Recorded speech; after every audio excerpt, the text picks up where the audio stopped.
तर 4 वेळा मुख्यमंत्री राहिलेले नेते मराठा आरक्षणावर कधी बोलले नाहीत। महाविकास आघाडीचे मुख्यमंत्री फक्त फेसबुकवर होते अशी टीका राधाकृष्ण विखे पाटलांनी केली।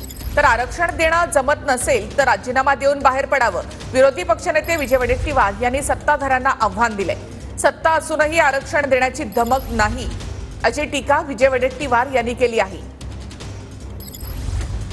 4 वेळा मुख्यमंत्री राहिलेल्या नेत्यांनी आज मराठा समाजाच्या आरक्षणाबद्दल कधी बुरा शब्द काढला नाही, कधी मराठा समाजाच्या मोर्चात दिसले नाही, मराठ्यांच्या बद्दल कधी सकारात्मक भूमिका घेतली अध्यक्ष महोदय।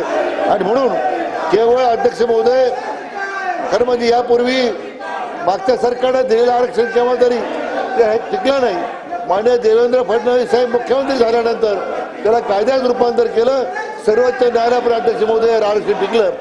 महाविकास आघाडीच्या काळामध्ये मुख्यमंत्री फक्त फेसबुकवर होते, अध्यक्ष महोदय त्यांचे नेते रिमोट कंट्रोलने काम करायचे आणि म्हणून अध्यक्ष महोदय आरक्षण गेलं।